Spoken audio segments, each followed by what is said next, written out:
Hi. Welcome to this Modern Sales Pros and Mindtickle event. I did not prepare my speakers for this icebreaker because I wanted like a real answer from them. So here is my question for my speakers while people are joining the event. Let me start with Helen. Helen, are hot dog sandwiches? That's a great question, I told Eduardo. you. I would consider hot dog in a league of its own because they're typically reserved for fun events like barbecues or baseball games. And a sandwich just doesn't really encompass everything that a hot dog does. So I think a hot dog is an entire category of its own. That makes sense. What about you, Katie? Are hot dog sandwiches? I think no, because the two pieces of bread are connected, and I envision a sandwich has separate pieces of bread that put something in the middle of it. So it seems like a bun versus a sandwich bread. That makes a lot of sense. What about you, Nick? Geez, I don't know what else to add after those two. uh, Yeah, it's yeah, it's a no, good it's a good I question. it is a good question, and I'm gonna kind of go with the group here and say no, I would never put that in the same category. Awesome. So we decided hot dogs are not sandwiches. No. But thank you everyone for answering my question. Let's start this event. I am so excited about to talk about enablement, not hot dogs or sandwiches, with those amazing panelists that we have here today. So we are here to talk about everything about sales enablement in difficult times with my panelists. We are so excited about the content and the takeaways the audience, will get out of this. Um, Today's event is brought to you by the team at Modern Sales Pros. I am a community events manager at Modern Sales Pros, and my work here is to make sure that everyone will take all the best from this event. For those of you not familiar with Modern Sales Pros, we are the world's largest and highest quality community for those in sales management, sales leadership, sales and revenue operations, sales enablement, aka our Modern Sales Pros. And our mission is to create an environment for our members to answer questions they would struggle to solve on their own and help them see around corners they might not know about. And we do that through amazing live sessions like this one you're about to experience. We have a robust online forum and our quarterly summits. And we are starting to get back to in-person events, which is very exciting. So if you're not already a part of Modern Sales Pros, you'll be invited to join after this event. But enough about MSP. Today's session wouldn't be possible without the sponsorship from the team at Mindtickle. And I'm gonna ask Helen to say a few words about the amazing work that Mindtickle is doing. Hey, Helen. Yeah, absolutely. Thanks, Eduardo. We're excited to partner with Modern Sales Pro today. If you're not familiar with Mindtickle, we're a sales readiness platform that's all focused on seller data and improving seller performance. So, sales enablement, sales readiness platform, kind of all encompassing everything from enablement and training to conversation intelligence to coaching, as well as analytics and insights on your sellers. So, definitely, if you're interested in learning more, feel free to find Nick or myself on LinkedIn and reach out, and we'll also be sending up some follow-ups after this. Awesome. I will send your link, everyone's LinkedIn's on the chat. And you can also click on the sponsor booth right on top here and learn a little bit more of Mindtickle. And it's great to have Mindtickle as a sponsor. I'm excited to dive in, but first, let's get some housekeeping notes. First, this event is being recorded. You will receive a follow-up email with the link for the recording, so you have this great content handy whenever you need, and will also be available on the MSP website.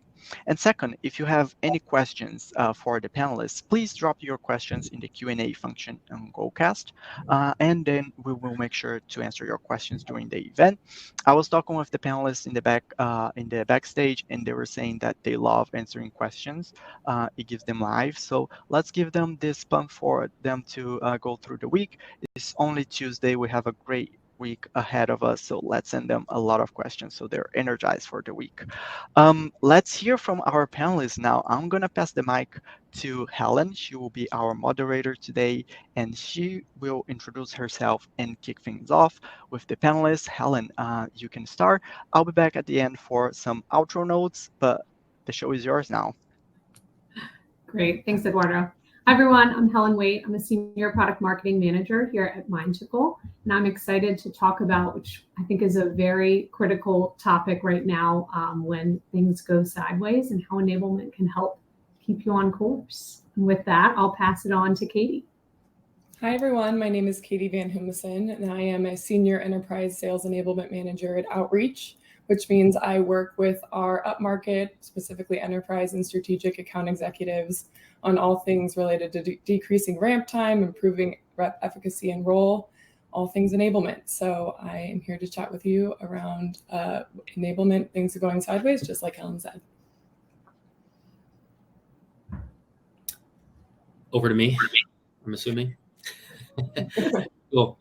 Yeah. Hey, everyone. Happy to be here. My name is Nick Solis. I'm the Director of Sales Enablement at Mindtickle. So I work closely with Helen and her team on all things sales enablement, but most importantly, messaging, all the things that sales reps care about: competitive, objection handling, product, feature functionality.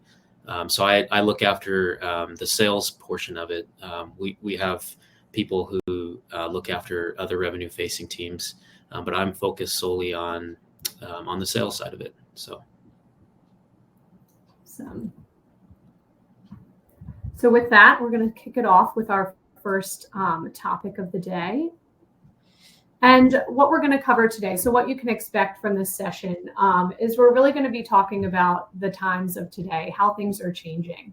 So today I want Katie and Nick to share just some top tips of how you can enable your sellers during difficult times when the market is changing.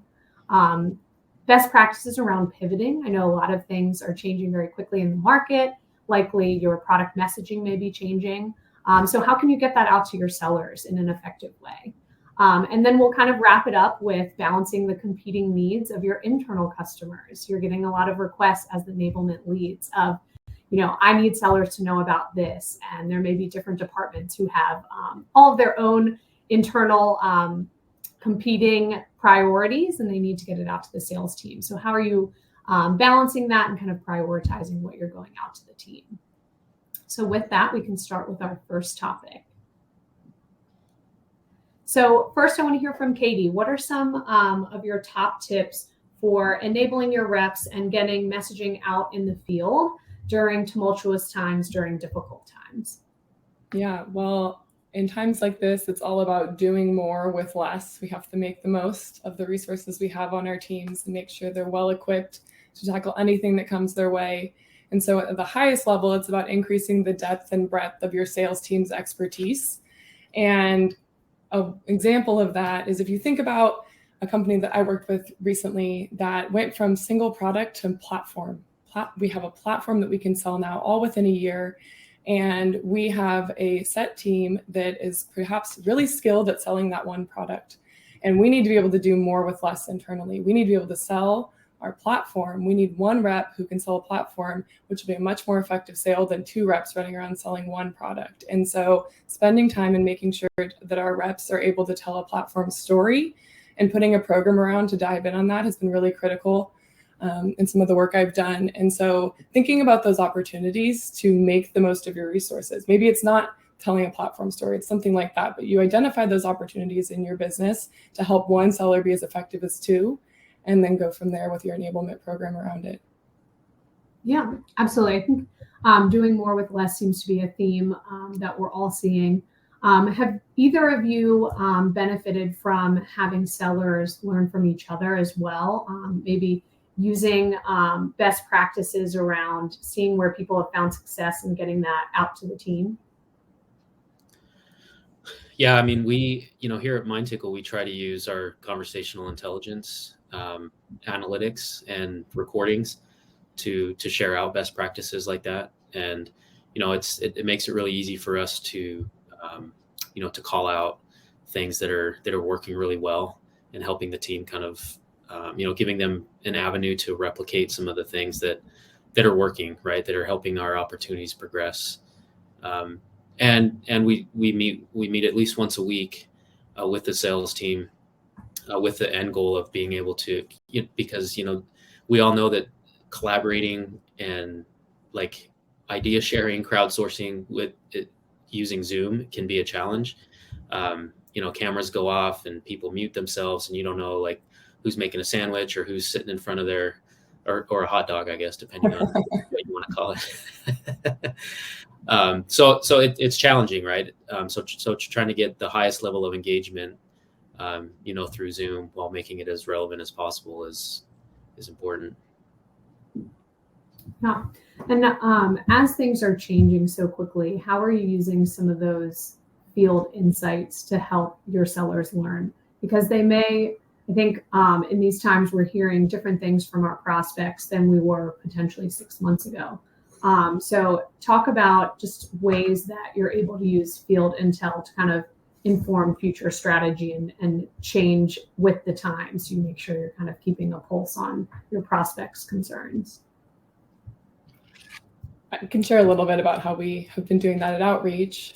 To Nick's point, listening to calls and leveraging your different conversational intelligence tools, it was really important to make sure you're capturing those best practices and having a rhythm to systematically find those best-in-class calls or examples or things that worked. Whatever that looks like for your business is a great process to put in place, but then it's about the follow-through. So what you identified, these great practices, how are you sharing those out with your teams? What content management system or comms cadence are you sharing those out with? How are your managers sharing those back, your sales managers sharing that back in their team meetings? And enablement is a unique opportunity to capture those, synthesize them, and share them back in a usable way with leaders to share in their teams. For example, our enablement team weekly provides a top things to talk about in your team meeting slide for sales managers to use. And that gives them some starting content for their team meetings. Of course, we're not crafting their whole team meeting deck because we're a small but mighty team.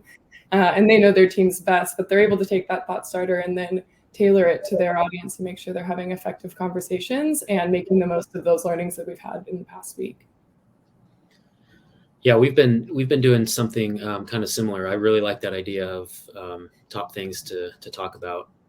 We do a newsletter here, and we do a call spotlight, and we dissect it and talk about why we chose that one as a good one. But another thing that we've been doing that I think has been really helpful for not only sales but also for us as an enablement team to get better is we're actually coaching. We're filling out coaching forms for our reps on the different types of calls that they're doing from the lens of enablement, because we realize that sales managers are going to be coaching on calls through a completely different lens, right? Like, is this forecasted accurately? But us in enablement, we want to know, like, is the message resonating? Like, how are the soft skills coming through? Are there best practices that we can share out? So I think it's important to partner with sales leadership, especially right now, to try to identify the gaps that are going to make the biggest impact, as opposed to just making assumptions. But one thing that we can really impact is, on the same theme of using conversation intelligence, is to be proactive in making recommendations and identifying that, and kind of elevating our team, to a point where we can actually help, remediate some of those gaps. Yeah, absolutely. I think using conversation intelligence or call recordings in a positive way is always great. So sellers who may not be familiar or as used to having their calls recorded see it as a way to kind of benefit and help each other. Right. Another good tip, I like coaching from an enablement standpoint. I think we typically talk about coaching for the frontline managers and how can they coach better. But including enablement in the coaching function, I think is a great way to enforce that coaching culture in your organization and making sure multiple stakeholders are providing input, but in a positive way. Yeah, and we let the frontline managers do the punitive work. We come at it. It can be the bad cop. Yeah, good cop, bad cop. We look at it through the lens of, like, how can we help them get better, and how can we make recommendations to them on on different gaps that we can help close, and that the sales manager can deal with the with all the forecast accuracy and all the other stuff. Awesome. Well, it looks like we had a question from Jim in the chat. How do you suggest pushing out best practice content to the sales professionals in their time of need or just-in-time content? Katie, do you want to start? I've got some ideas, but we have 2 cadences that we run comms-wise throughout the week. So we have a content management system that serves as our repository of all information, and we have 2 kind of newsletter functions that we create in that 2 times a week. One to support prospecting motions, which provides different sequences and other tools for the teams to use in their comms and prospecting throughout the week. And then we have an enablement recap, which we send on Mondays, and that is a summary of all new different types of content that aren't necessarily related to prospecting, reminders of trainings that are in flight. And those 2 rhythms help align to the time when everyone has to sit down to do their prospecting, and the time blocks where everyone gets to sit down and do their enablement and think about that piece. And so creating a cadence that fits with the rhythms of your business is really helpful, and making sure that those messages, whether it's 1 or 2, are shared out on a regular cadence. Yeah, I really like that. The other thing that I wanted to mention too is a little bit of a different take, but along the same lines, which is that, what we're sending out to sales right now and what we're asking them to do, like apps has to meet them where they are in the flow of what they do on a day-to-day basis. So like I've taken kind of a step back, looking at different things in terms of, is this something that can be sent out in our content management system as a 1-pager? Or what are we asking them to actually do with this? Or can it be summarized in a 5-minute video? Is there additional context that needs to be added to this 1-pager? Or is it something that we just put in, like to Katie's point, we put in a newsletter, we put in a recap, let them know it's there. It's kind of that informational enablement versus actionable, but we're giving them an opportunity to see that something is there, something is available. And, we're really careful in what we're actually asking the reps to do, to participate in. That anything that's going to take them away from, building pipe or closing revenue is going to get a lot of scrutiny on it. So we just need to make sure to be meeting them where they are. I think that's a great point, Nick. What you just said made me think about all the data that sits behind what that best practice content is. How do you know that that's the right piece for someone to be sending? How do you know this is a good use of Right. So leveraging that back end of your content management system or whatever tool, tech stack you have, is key to helping justify that time away or time spent on a particular piece of content or action. Yeah, that's a great point. And anytime we can prove that prior success or customer validation, stuff like that always helps for sure. That's a great point. Yeah, I think making sure all of your content is searchable in an easy way is really important. Making sure that, the sellers may have gotten an email where this content was featured. They may not have seen it or may not have read it, but knowing that there are enough easy ways to find that when they do need it. So I think having content that's centralized and really easy to search and index is super important. Yeah, definitely. Awesome. Any other tips around just enabling sellers during this time? Are you seeing changes in prospect conversations that have kind of informed enablement, or insights from the field that have kind of changed some different priorities in kind of your guys' day-to-day? I've seen a big shift towards messaging more around efficiency. Everyone wants to be selling things that make people more efficient in these times or productive. And if you're making a pivot in your messaging, it's important that your marketing and sales teams are in lockstep in that your marketing messaging is promoting the right type of story, that your sales teams are then 1-2 punching double down on when you have those conversations. And so timing those so that they are ready to go at the same time, and setting up your salespeople to be supporting whatever messaging the prospect is getting on the front end of the conversation is key, especially when things are changing so quickly. Yeah, I agree 100% with that. I also think, from a sales enablement standpoint, that it's more important now than it ever has been to show what the correlations are between the important stuff that we're doing in enablement and how that's affecting, how that's correlating to productivity and ultimately revenue, and the more the more, to Katie's point, the more that we can partner with our cross-functional departments to ensure that the content that we're creating is of the highest relevance, and that it's actually gonna it's gonna move the needle for us. And then sales enablement starts moving from a cost center to a profit center once we can start really validating that. Yeah, I think the point about making sure your cross-functional departments are in lockstep is really critical, because things are changing so quickly. We want to show that our sellers are aware of new or current needs of our prospects. But if they don't have the content for that, or if they're kind of making up the messaging on their own, and the entire department doesn't have all the resources to support potentially new messaging, that can kind of set you back, definitely. So in terms of organizations that may be doing a pivot in their brand messaging, kind of going to our second topic that we're going to cover, what are some tips in enablement to really transform a new message for sellers? So we're pivoting, we're trying to keep up with the changes and the new concerns of our prospects and maybe new messaging. So how are you guys supporting those changes, product updates, new competition? How are you staying nimble and making sure your sellers understand new messaging and are able to replicate new behaviors in the field?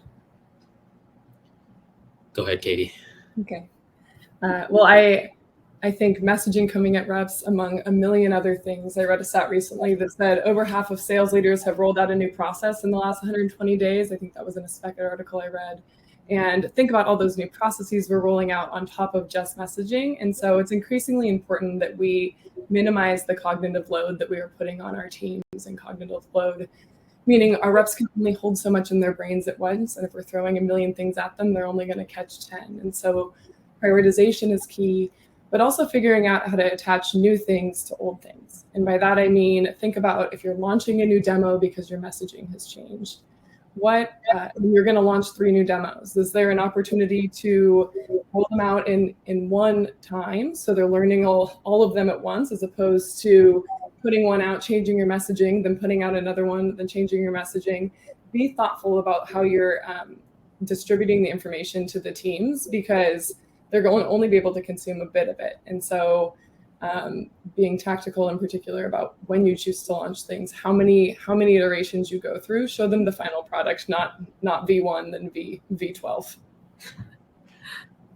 Yeah, I couldn't agree more with that. I think to kind of build on that and what we talked about earlier too, I think being able to connect the changes and connect the new stuff to what the sales reps care most about. Once we're able to make a short path to revenue, like when we can take the topic that we're trying to enable on and ultimately show them in the shortest path possible that this is going to get you to revenue, this is going to help you in your day-to-day, then it immediately establishes the why for the AE, for the sales rep, and it gives them a little bit more motivation. But we also talked a little bit about using proof points, and I think that's really important too, which is that the content that we're asking, as far as like new messaging, competitive stuff like that you pulled up in your slide, I think being able to show proof points that this messaging is actually going to help you. It's going to help with your personas, because it's field tested. So here's the data points that we've gone through and have validated and tested with our customer, using conversational intelligence or interviews or research or whatever. But help the sales rep, help the customer facing team realize the value of it, because it's been field tested and proven, as opposed to marketing coming and saying, this is what we think is going to help you because we've read some industry articles and we think this is where the industry is going. It resonates a lot stronger when sales reps can actually be involved in the creation of that, through getting their feedback and asking them questions about what they're hearing. Then they kind of feel like they had a little bit of a stake in it, but it's also connecting it to real life scenarios. Yeah, I think from a Mindtickle standpoint and just being on the product marketing team, we're encouraged more and more to involve sales teams in the creation of our collateral, making sure they're having input so that when it does come out, it's not new. They recognize that they were part of creating that. And I think another way that product marketing can help is being involved in more sales calls. So they are getting that in-field research, whether it's listening to calls, but also being on those calls and hearing from prospects, hearing what their concerns are, how that applies to your use cases and how your product best serves them. So making sure that your entire marketing team is in step with the sales process, what's happening in conversations, and then using that field evidence, hey, we decided to take a new approach to our brand messaging, and this is why. We sat on these calls, or these amount of deals that may have gone south could have been changed if we had presented some other benefits of our product in a different way.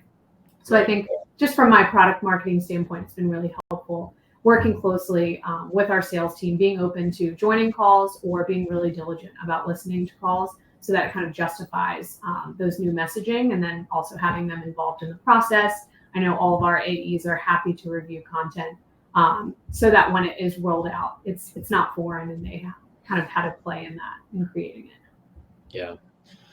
Yeah. Another important element that I think should be considered too is how we can help enable our frontline managers to coach our customer facing teams on these different changes.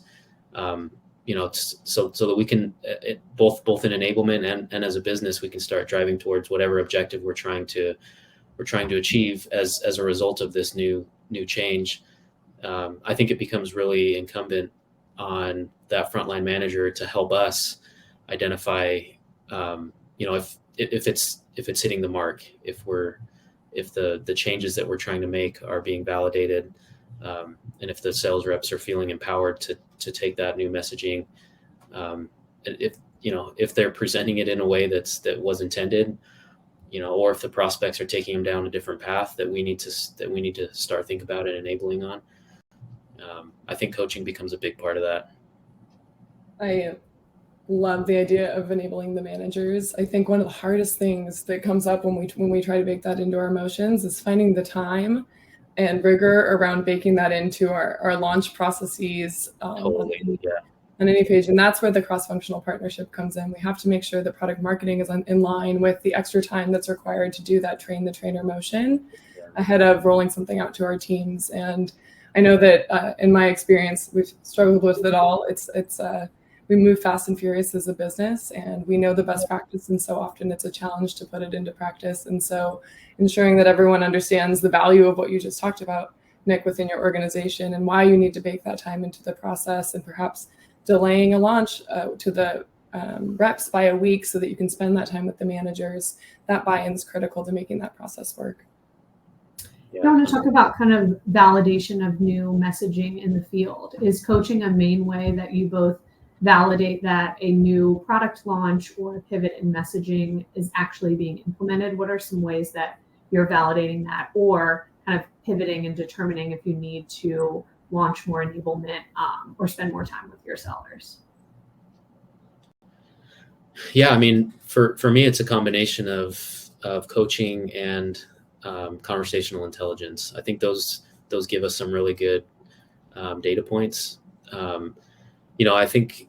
I think if sales enablement, as sales enablement teams, if we can be really prescriptive with the managers on what's been proven is going to help accelerate these opportunities based on these new changes that we're asking them to implement, messaging, differentiation, competitive, whatever, then it gives them a roadmap. They don't have to take, to Katie's time, they don't have to take an extra hour to build up, these evaluation parameters on how they're going to be coaching their sales reps against these different, if we empower them, if we enable them to do that, that's a big time saver. And, there's obviously the hard data that's really important. Like, the coaching, the conversational intelligence, being able to pull out themes and different, percentages and talk times and all those different things. But at the end of the day, like, one thing that I just really love to do is ask for feedback from the sales reps, right?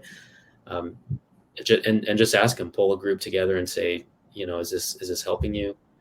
Do you feel like this is hitting the mark for you?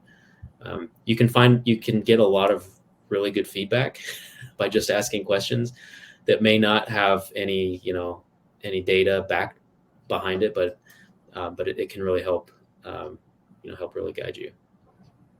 Yeah, all of that resonates with me. I think some of the programs we've set up, particularly around messaging within the last year, have been focused on driving to different levels of competency within our teams. And so when we first create something, perhaps we have 3 levels, one being awareness, competency, and the last level being mastery.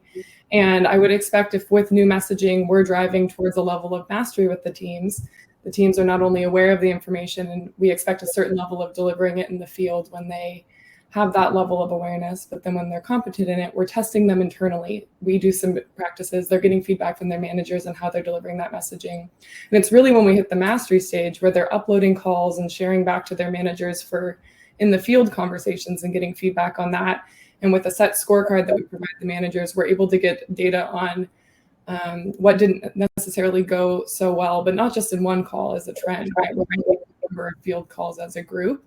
And so driving from all the way from awareness up till mastery, we expect that our reps are getting more and more mature in their ability to deliver the messaging. And we're really getting to see that feedback when it hits the field at the mastery level.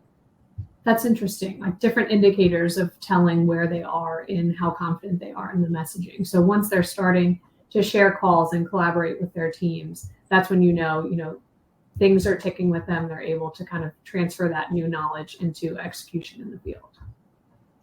Yeah.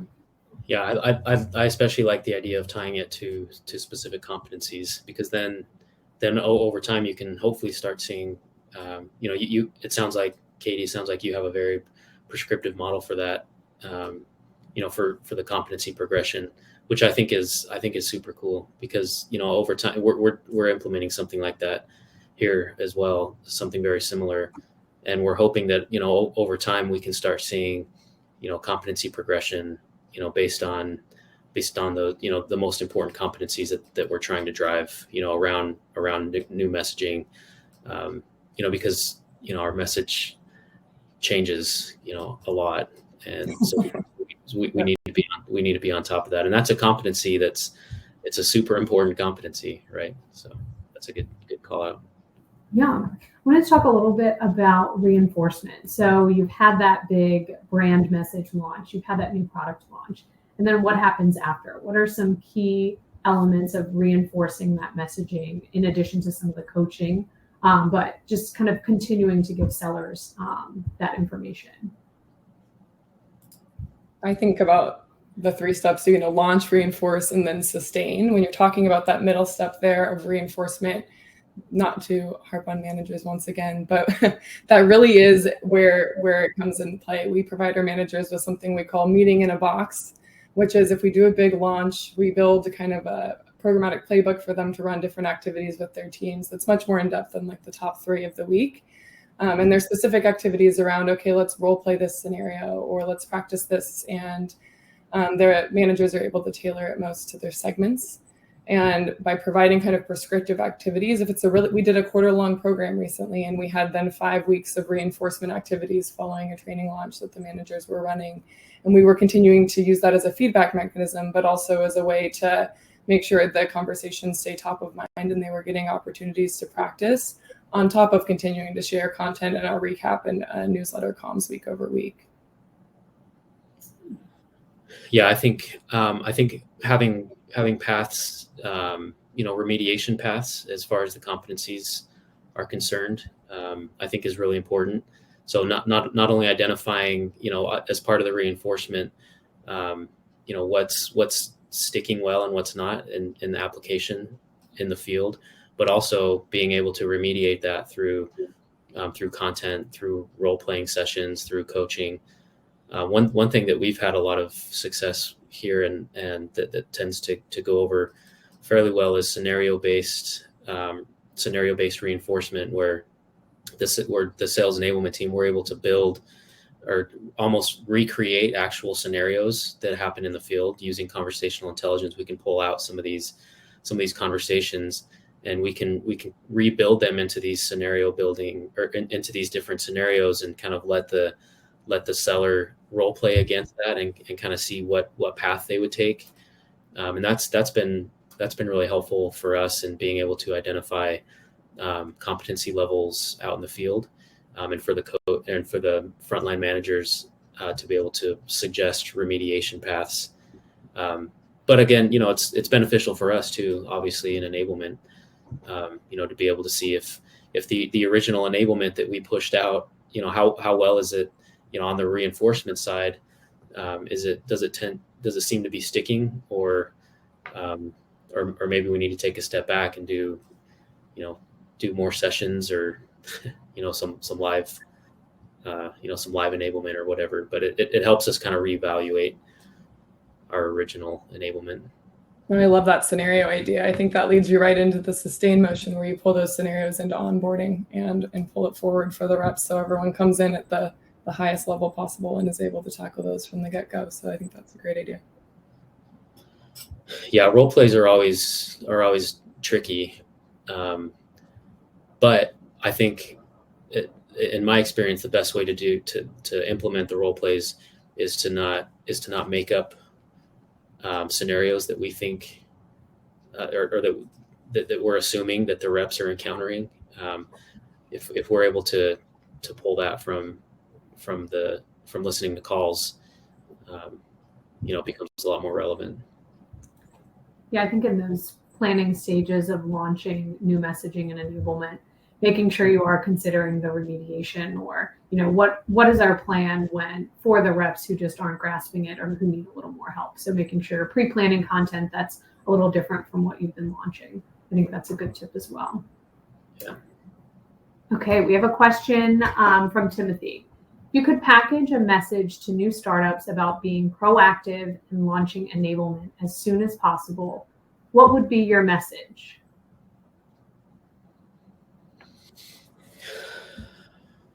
That's a great question. I think that to get buy-in for enablement function, it's important. There are a billion stats out there about what the impact of having an enablement function on an organization. So as much as you can put those in your back pocket, that's great.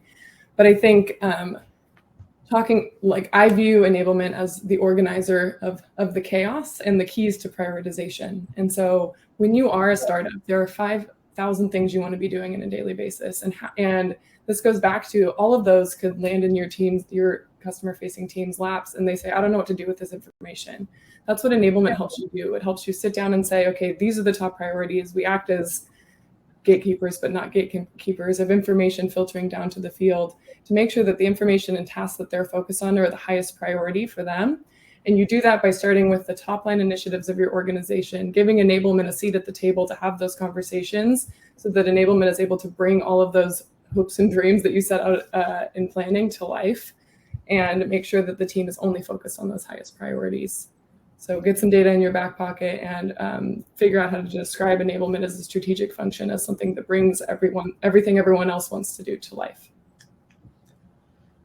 Yeah, all those are spot on. I would add, so the situation that I walked into at Mindtickle 2.5 years ago was kind of very similar to that, where we weren't really startup, but we were maybe we were like in the tween phase, I guess you could call it. And I had to that was a big priority for me. So setting out to the first thing that I wanted to do was create a charter and make sure that everyone in sales and all the key stakeholders were aligned with what sales enablement was going to be responsible for and what they weren't going to be responsible for. And the way that I view enablement is very similar to Katie, which is, I've always described it as being an architect and a filter. So being able to filter out the noise and then architect what's left and put it into being able to package it in a way that's relevant for sales. Katie also makes another great point that I want to double down on, which is, from a tactical standpoint, when we understand what the OKRs are for the business, and we can come in from a strategic standpoint and say, this is how we are going to help move the needle against these business OKRs. We're going to build these programs. We're going to build, we're going to set up coaching for this. We're going to all the things that you actually have to implement, that you have to execute on. And then being able to, after a defined time frame, come back and actually look at the measurement of that, I think is really the way. After a couple quarters of that, your stakeholders are going to start seeing enablement as critical to their business. Yeah, I think that scaling aspect of startups too. I mean, they likely have plans of how they want to scale their team with their revenue projections. And how are you going to scale your team without enablement? How are you going to get new sellers in the door and get them faster to full quota? So I think using that scaling aspect, they likely have a bunch of plans of how their business is going to grow. And enablement is the factor to have that growth be actually attainable for new sellers, and then also continue improving the performance of your existing team, that doing more with less. Another question we got in the chat: what do you see as a major pain point for enablement today, or needing a solution in the next 2 to 3 years? Is it lines of communications, insights, new technology? What are some of the pain points that you all have today? What are some of your main challenges? I mean, mine, yeah. So I can start. I think one of the biggest challenges, especially when you get into companies who are in high growth mode, is alignment, and like getting everybody on the same page. From a cross-functional standpoint, can be a challenge. But to Katie's point, and I love the way she described it as being an organizer of the chaos. That's a skill that we need to possess, right? In being able to take that alignment and create and architect it in a way that's meaningful. But that's, I mean, in all my enablement roles, it's been a challenge, is aligning on, and I mentioned earlier about, aligning with the OKRs of the business. Well, sometimes they don't even know what those are. So how can we align our programs to objectives and OKRs that haven't even been defined? Alignment is one of the challenges that I've been faced with. What about you, Katie? That's particularly true in the startup space. And although I've worked with many Fortune 500 orgs that also take a minute to pull their OKRs together. So it's not just a startup challenge. Yeah. I think, just to double down on what you said, avoid being reactive and being as proactive as possible. It's helping the business do that, but also as an enablement function, setting yourself up to be proactive, be part of those planning motions, et cetera. It's important that we do that to protect our time. Yeah. Use intake forms, set up processes as much as possible, because when there's chaos in the business, there's chaos for enablement, and we're always the last thing that happens before you touch the field. And so I just think that making sure you're planful is important. I also think metrics are a continuing hot topic in enablement. We have to show our value. Nick made the point earlier about not being a cost center, being a revenue driver. We want to be able to show our impact to the bottom line. We should be focused on not just reaction metrics, like a survey result. We should be focused on how can we show results to the business? What is the impact we're making? And using different models and frameworks that are in place to mature the way that you're able to tell stories about the programs you run is key to helping us prove our worth to the business over time. Yeah, I think aligning at the beginning of every program, and whatever's important, whatever metrics, to Katie's point, are important for the business to be able to evaluate the success of your enablement programs are ones that need to be very explicit, and what your plan is to be able to measure that. I think that's because that's what the stakeholders want is measurement, right? Mm-hmm. Want to be able to, and like obviously we want to be able to show our value, and that's one way that we can do that. But to that point, it's not just an easy like flip the switch type of thing. It's not an easy I mean, we talk about it here, but I mean, I don't know about you, Katie, but it's not. I mean, it's not just a simple, calculation that we enter into a spreadsheet and then move on to the next program. Wouldn't that be the dream? Someday it will be, and I'm gonna build software and become a billionaire off of it. But bring us along for the ride, Nick. That sounds great. Yeah, I think that's where RevOps becomes your best friend. It's about we're not necessarily the keepers of the data in the business often. We have to use our cross-functional partners to tell those stories. And it is a truly cross-functional effort to pull that together. And so getting the business to prioritize helping enablement tell those stories is also key. Yeah, 100%. I know we have 15 minutes left. I want to make sure we get to our third topic, which is all around those competing priorities. So we've talked a little bit about this throughout the session, but how do you all best balance the competing needs of your internal customers? So those cross-functional teams. Everyone's very passionate about what they're working on, and they want to get new products and new messaging out to the sales team. So how do you take kind of internal customers or your internal teams and start to prioritize what the new service is or the new product release or a tweak in the messaging? How do you kind of take that and get that out to your sellers? How do you determine what gets delivered in what way? I can start on that. So I think it's a good question, and I think Katie alluded to this really well earlier, which is enablement being, having that like strategic seat at the table, so that there are no surprises. Because like I'm sure I can speak for all enablers when I say that we go about our weeks and have to react to every department in the company wanting to get in front of sales with something, a video, a new process, a new message, a new competitor, a new update, something. If we can work, at least what I've seen in my experience, by working cross-functionally with those different departments, we can anticipate those a lot better and react in a way that's going to be helpful while still showing our value and being proactive with certain things. But that functional alignment, I think, has been really key. Like, building relationships with leaders and individual contributors on other teams, and then figuring out some kind of cadence, and understanding what their priorities are and why they feel like it's a priority that needs to be brought to sales. And then we can, we're hired in sales enablement because we're able to filter out. I'm sure we've all been there, where someone comes to us with a request and we're like, I'm never going to put this in front of sales. This absolutely isn't something that they're going to care about. So, to me, it becomes important to build those relationships and create a cadence with your cross-functional team members in order to see where the prioritization lies, and then be able to architect it.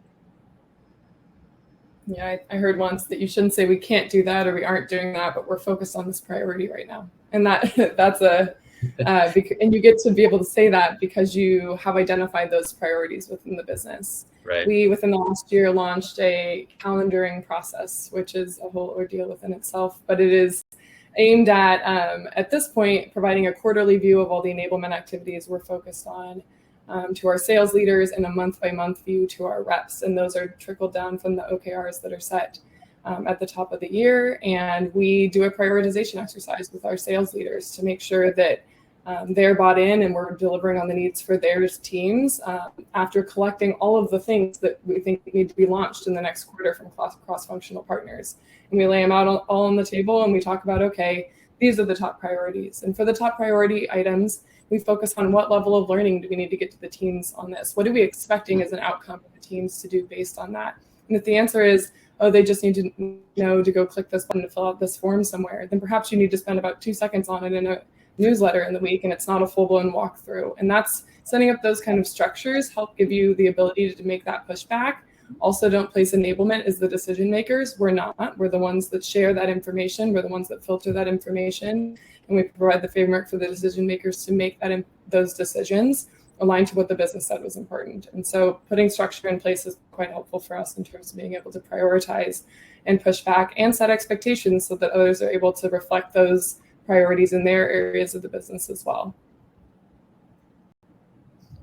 Yeah, I think making sure when you have those plans that are laid out, revisiting them, because just in a quarter, a lot of priorities can change. We've seen that on our team.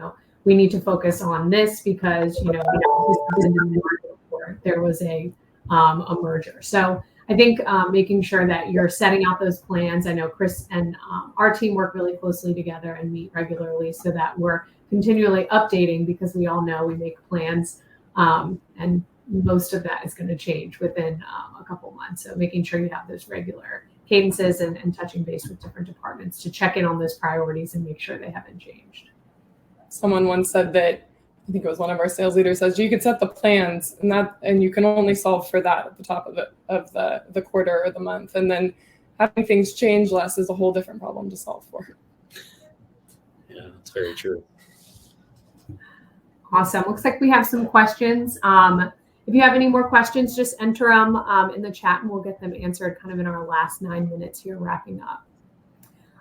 So a question from, I think it may be Timothy. Where do you like to attain professional development, news, changes in the landscape of enablement? Where do you guys kind of consume your enablement content besides Modern Sales Pros? I was going to say Modern Sales Pro. Of course.